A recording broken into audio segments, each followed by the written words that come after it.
Hello lovelies, I'm Lex Carline and this is Seriously Now. Now I hope you had a wonderful Christmas day yesterday. Other holidays are available. And as I said last week, I thought we'd have a look at the darker side of Christmas for this week's episode with some terrifying traditions from around the world. Well, that's what the good old internet labels them as anyway. I've chosen 5 to talk about today, 5 being my lucky number. So I'm going to let you decide whether they're actually terrifying or just playful Christmas fun. Now, I have collated these from the internet and I'm not going to take credit for all of the storytelling. So I will put the links to the stories in the show notes for you so you can see exactly where I got them from. Let's jump in, shall we? Now, the first one we're going to do is, and I'm probably going to get slaughtered for butchering this given that I live in Wales, Mari Lwyd. Now, the Mari Lwyd tradition is actually, I think, most commonly now found in South Wales, and it entails the use of a kind of creepy hobby horse, which is made from a horse's skull, mounted on a pole, and carried by an individual hidden underneath a sackcloth. Now, the first concrete recorded incidences of the Mari are from the late 1700s or early 1800s, but as with a lot of Welsh history, we didn't write a lot of the stuff down before that, so it may well have been around for a lot longer, and there are many theories surrounding this. Now, traditionally, making the Mari is an important part of the whole process, and most villages would have a set skull that they would use, but the decoration was a week-long community affair, because as we know, it would be creepy if you just stuck a skull on a pole and oh my god. So they attach ribbons and glass eyes and all sorts of other things to kind of make it a bit prettier. Now, the skulls, incidentally, almost always came from a beloved villaged horse who had died at the ripe old age rather than being, sacrificed just for their skull. And their skull was then taken to live on as the Mari. Most villagers would know this horse's name, and decades later the name is often still used. There were accounts that they used to bury the skull for the rest of the year and then just dig it up in time for the Mari. Excuse me. But actually most keep it in a cupboard. There is another important point to note, that the skulls are actually rigged so that the person hiding underneath can snap the jaw. And so that obviously adds to the creepy factor as well. Just snap, snap in the dark, snap, snap. Now, as we said, they used to spend quite a time decorating these skulls, but these days they generally keep them pre-decorated. So, get them out the cupboard, dust them off we go.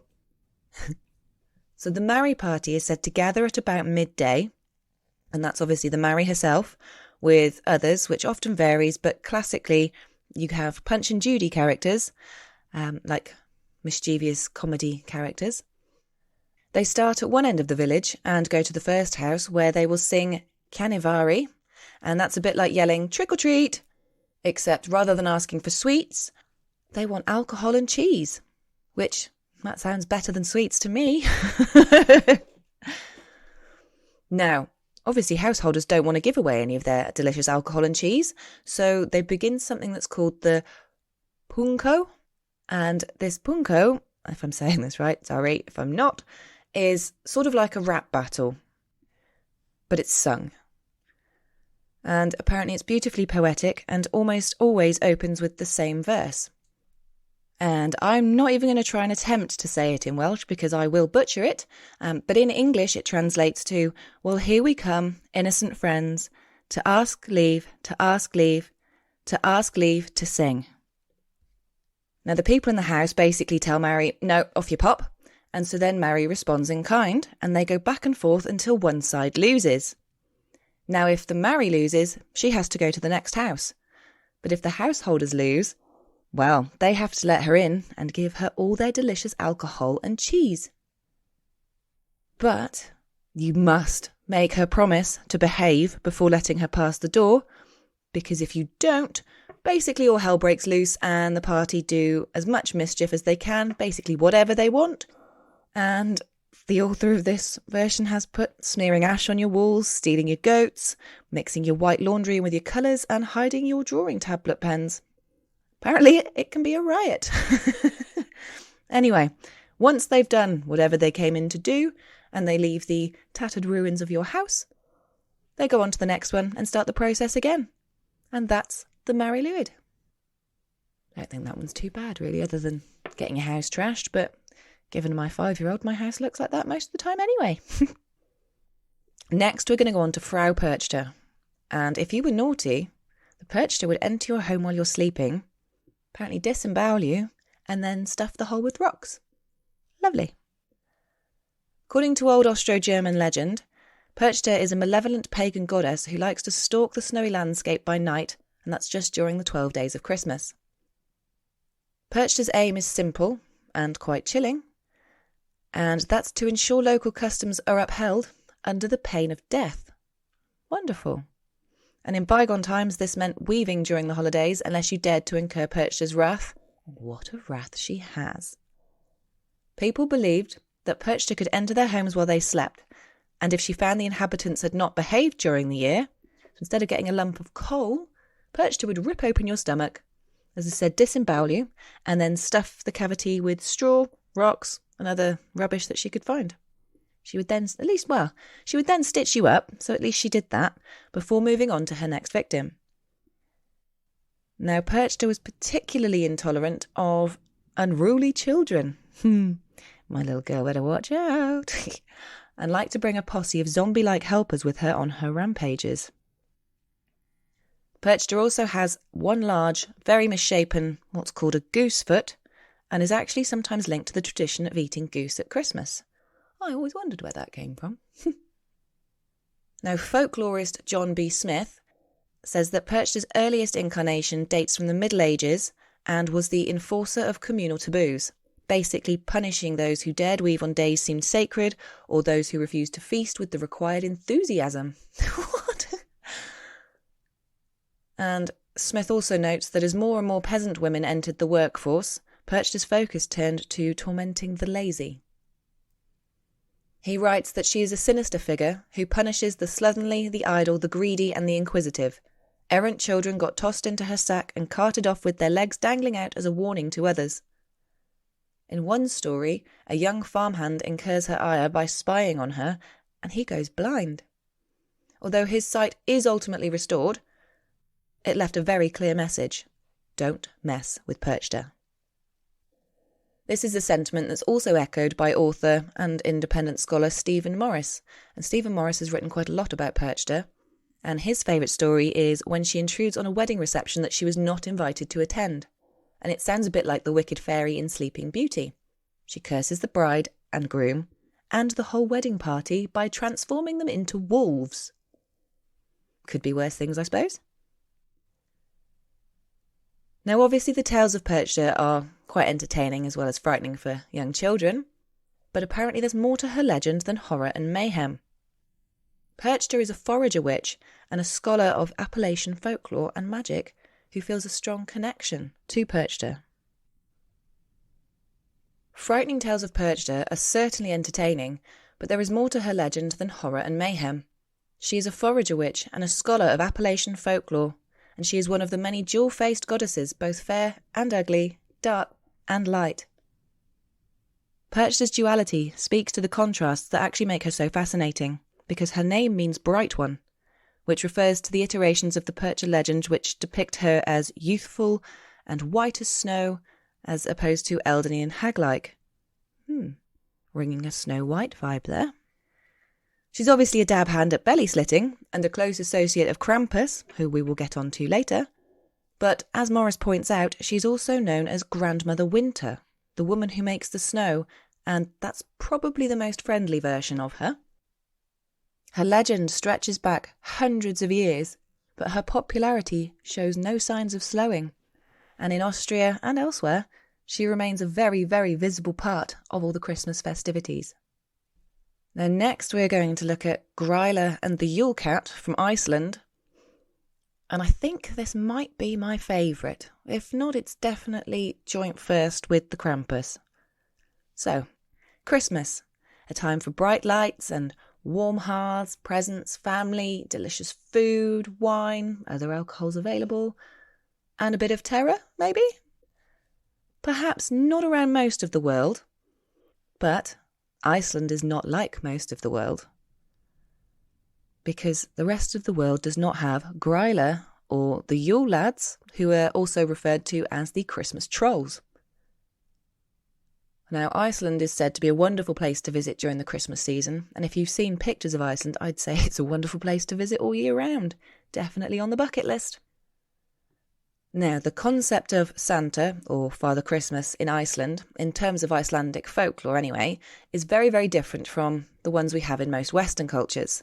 So rather than having the jolly bearded man in the red and white suit, or green pre-Coca-Cola, the Santas of Iceland are 13 filthy trolls led by their mother, a child-eating giantess named Gryla. Doesn't she sound wonderful? Now, throughout the majority of the year, these guys are mostly thought to hide in the daunting lava fortress of Dimmuborgir, located in northern Iceland. I'm not going to attempt to pronounce the area because I don't think I can. Others believe they simply live in why can't I talk today? Others believe they simply live in an unidentified mountainous area, and from the 11th of December to the 24th, one by one they depart from wherever they're hiding to engage in 13 days of mischief. Each troll has different antics, ranging from mischievous to horrifying, and they indulge in this across the country until the end of the Christmas season. Apparently, today their image has largely been sanitised, and rather than being depicted as trolls defined by extreme deformities, they now often wear the traditional red and white clothes, fluffy beards, and wide smiles. And rather than pulling pranks, they simply leave presents in the shoes that children place on their windowsills, so a bit like our stockings. And in place of a piece of coal, naughty children get a potato instead. So although the Yule lads may have become more friendly throughout the years, their mother Gryla is very much still a frightening troll and remains one of the longest standing Christmas traditions in Iceland. The giantess is one of the most evil figures in Icelandic folklore, and horror stories about her are still told to children over the festive season. Throughout the year it is said that she collects whispers about children around the island misbehaving, and when winter sets in, she sets out to gather them. So she gets whispers, our Father Christmas has his list. Her appetite for the flesh of naughty youths is said to be insatiable, and each year she has no shortage of her favourite snack.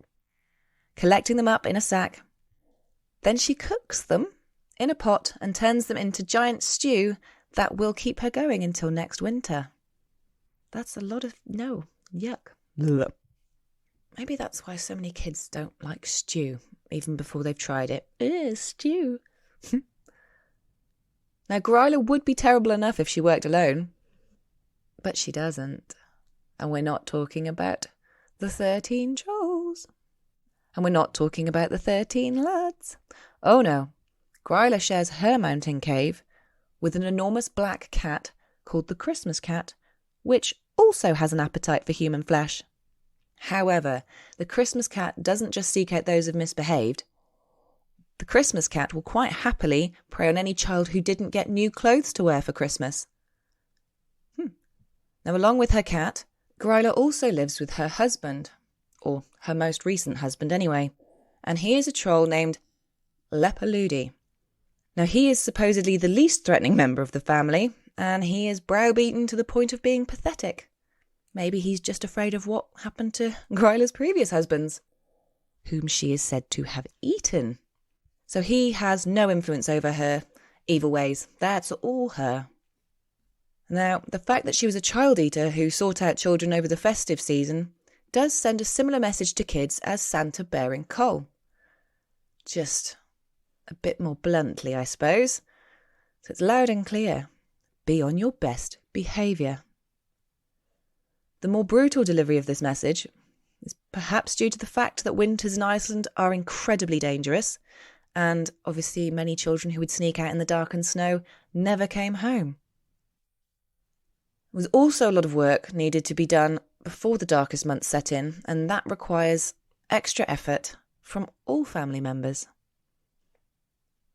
And so on this note, the story of the Christmas cat eating children who didn't get new clothes was probably created to make sure that everyone finished their weaving and knitting and sewing by the dead of winter.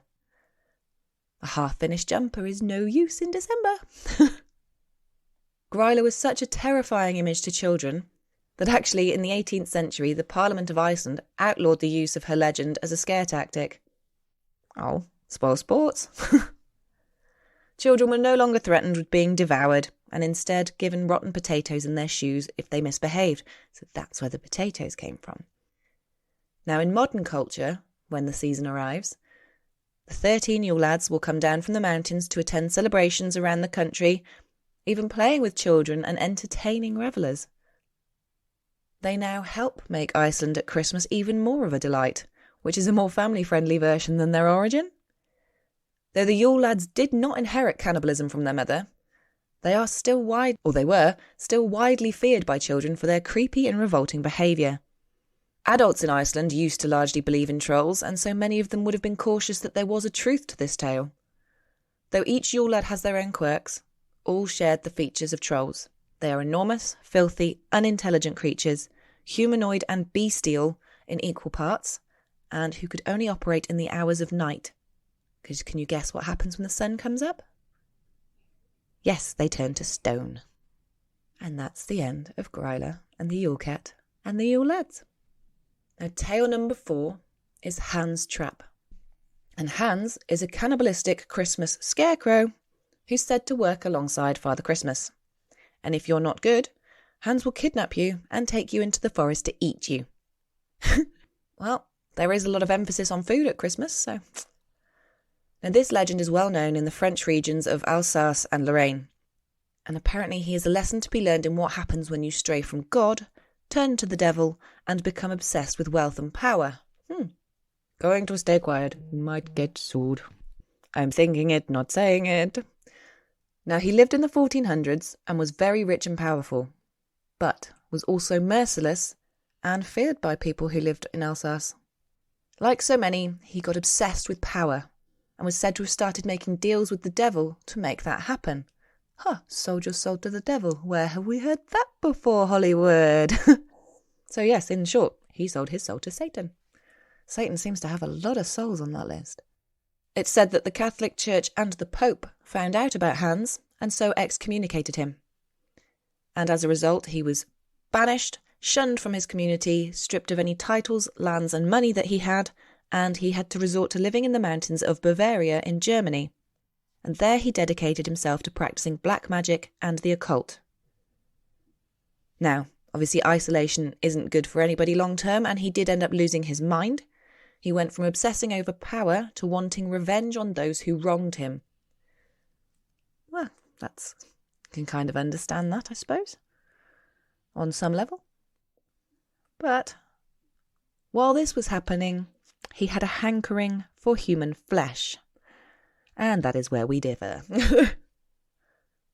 Wonder if it tastes like chicken. Don't really want to find out, but they say everything tastes like chicken, frog's legs, why not humans? One day, Hans stuffed his clothing with straw and disguised himself as a scarecrow and placed himself along the road. So, hopefully looking completely harmless. Now, a 10-year-old boy from the village walked past and Hans stabbed him. Nice. He took the body back to his lair, cut the boy into tiny pieces and cooked his flesh. But apparently before he could eat him, he was actually struck with a divine lightning bolt. And depending on which version you read, he hits his head on a rock and dies where he fell. But there's another version where the bolt of lightning actually explodes his head to unalive him. Now, you could say that God was basically fed up with Hans's evil doing, and today his spirit is said to linger and he lives on dressed as the Scarecrow. So because he is stuck in this sort of purgatory, he works with Father Christmas to earn redemption.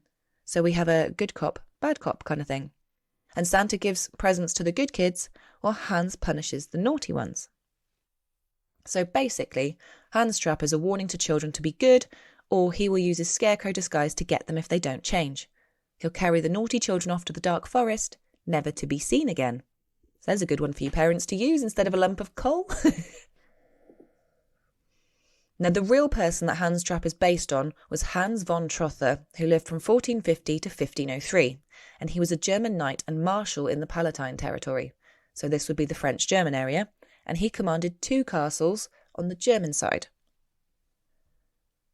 Now, it's said he got into a land dispute with the church, specifically Weissenberg Abbey. The abbot wouldn't concede certain properties to von Trotha, so he had the nearby river dammed so that the local village would be cut off from its water supply. What an arse! Now, when the abbot complained, von Trotha tore down the dam, which then flooded the village and damaged its economy. Again, what an arse! So there was now an open warfare between Hans von Trotha and the abbey. And it was so bad that even the emperor at the time couldn't stop it, so they had to get the Pope Innocent VIII involved. Then, his successor Alexander VI asked Hans to come to Rome in 1491 to prove his loyalty to the church. He refused to go to Rome to present his defence and wrote a letter instead. He accused the Pope of impure acts and overall being corrupt and shady. Needless to say, the letter didn't work, and he was eventually excommunicated in 1491. Hans then went on to serve the French court, and he was given the title Chevalier d'Or by King Louis XII. Funnily enough, after he died, all of the charges against him were forgiven. But it goes to say a lot that actually the legend of Hans Trapp is more famous than the story of Hans von Trotha. Tells you a lot about how liked Trotha was. And so now we come on to our fifth and final creepy Christmas story, and this is the story of Krampus. So, long before Santa Claus, there was St. Nicholas, and he was actually a real man. So, long before we had Santa Claus, we had St. Nicholas. And unlike Santa, the tale of St. Nick was actually born of a real man, a bishop from the early 1st century, notorious for his generosity, charity, gift-giving, and travelling the countryside helping those in need and also spreading joy. When he died on December the 6th, the day was marked with a festival of goodwill, which was known as St. Nicholas Day, that continued for many centuries and eventually evolved, along with the pagan festival of Yule, into the Christmas that we have today. Now, while St. Nicholas himself may have aged out over the centuries, especially in the New World, he has returned to the public eye. Not because of the man he was, or the legend he came, but for a much more sinister reason. Apparently he kept some dark company. So we are talking about the veritable yang to St. Nick's yin, Krampus. Krampus, whose name is derived from the German word Krampen, which means claw, is kind of a satire-like figure of ancient folklore who has long terrorised Central Europe, and he accompanies St. Nick on his travels, violently sifting the naughty children from the nice. Krampus is often portrayed in a kind of devil-like manner, with black or dark hair covering his body, cloven hooves, horns, razor-sharp fangs, and a long, lolling tongue hanging from his mouth.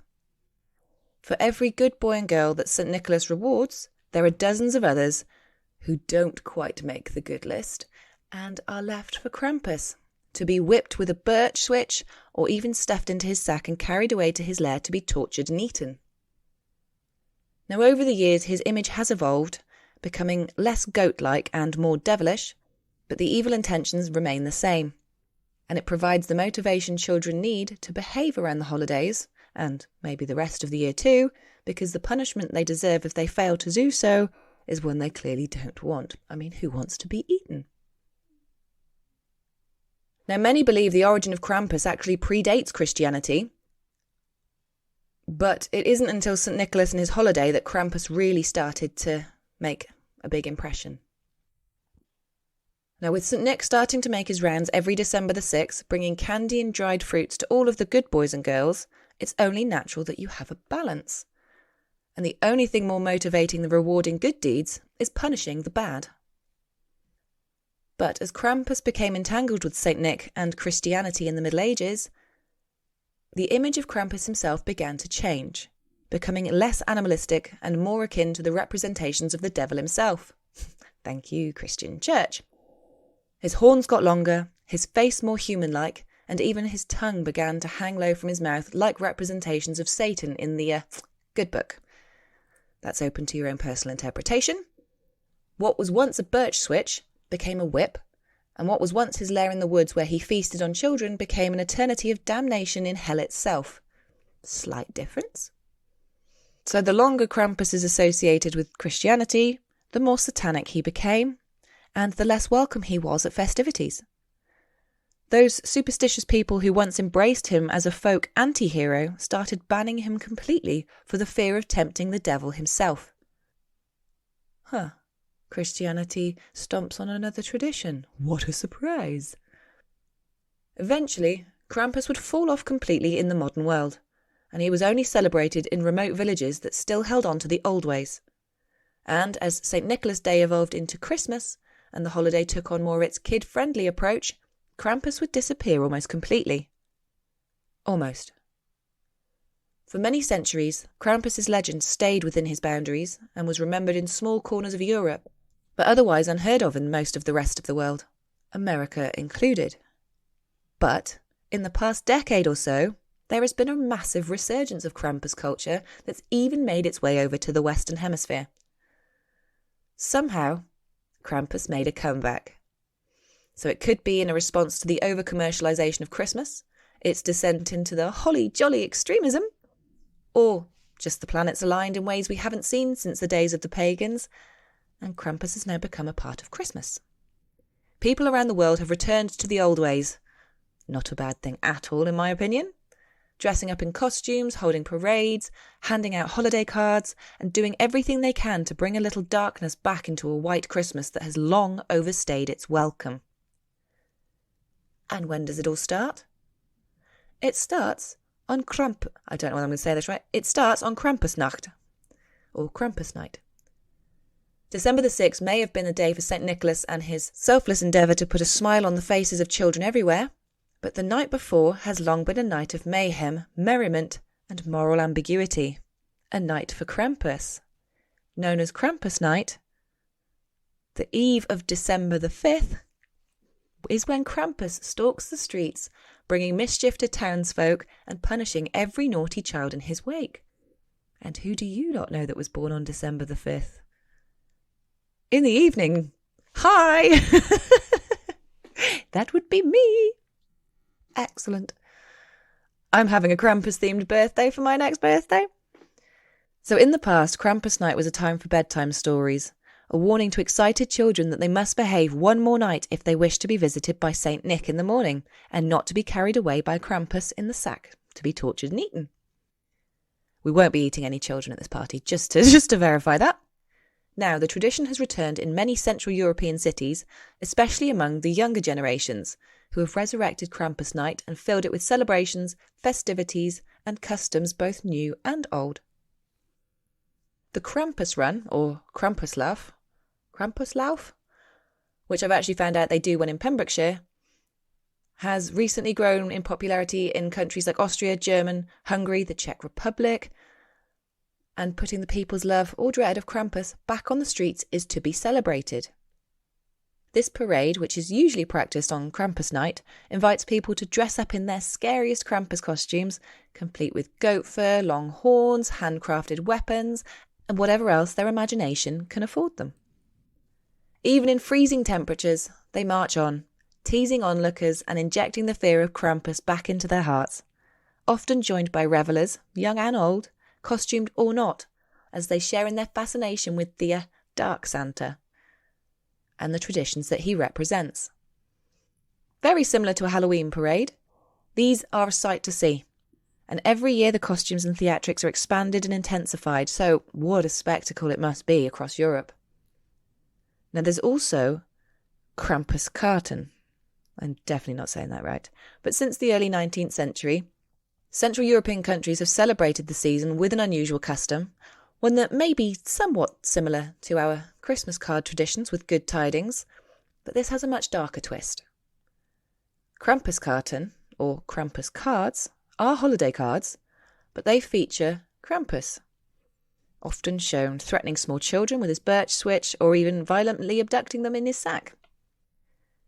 They usually contain humorous rhymes or poetry, and not to mention the occasional bawdy or buxom lass, it's not unusual to find over-the-top sexual innuendo or other adult themes that harken back to an era when Christmas had a dark and sordid side. Because not everything has to be squeaky clean all the time. Sometimes a bit of darkness is all right. These gruesome greeting cards have since become perfect stocking stuffers for the strange and unusual among us. Hi! And while they may not have taken off at Hallmark, oh well, they have become a popular alternative to many people who appreciate the Krampus lore. So whether or not Krampus actually poses any threat to today's children, there's no doubt this legend will live on. And it's a good reminder of a time when Christmas was more than just holiday cards, cookies and milk, and a jolly old man who brings joy to every boy and girl. In fact, as far as this author is concerned, and I tend to agree with them, the world could use a little more Krampus in it, because the Christmas we celebrate now is but a shadow of its former self, which does have a macabre history, as rich as it is terrifying, and puts our candy-coated Halloween to shame. Because also Halloween's not really what it should be, but that's a whole other story. So be sure and celebrate the festive roots of this holiday, both the light and the dark. And remember that while it's always nice to reward the good, it can be much more fun to punish the wicked, especially on Krampus night. But please don't take it into your own hands. Just to cover my arse there. And so that brings us to the end of our creepy Christmas episode. I genuinely hope you've enjoyed it. Please let me know which is your favourite, or if there are any that I didn't cover that you actually prefer. Maybe next year we can do those instead. So I won't be uploading next week. I am going to take a week off because school holidays, got my child at home, and just to spend some time with family. But we will be back on Tuesday the 9th of January. So I do want to wish you all a wonderful new year, and to again thank you for all of your support with Seriously Now, and here's to growing the Seriously Now family in 2024 and beyond. And as always, you can find me on the socials at Seriously Now Pod, and for your content requests, just to say hi, feedback or anything else, it's seriouslynowpod@gmail.com. So for the last time this year, lovelies, stay safe, stay free, and stay weird. Happy New Year!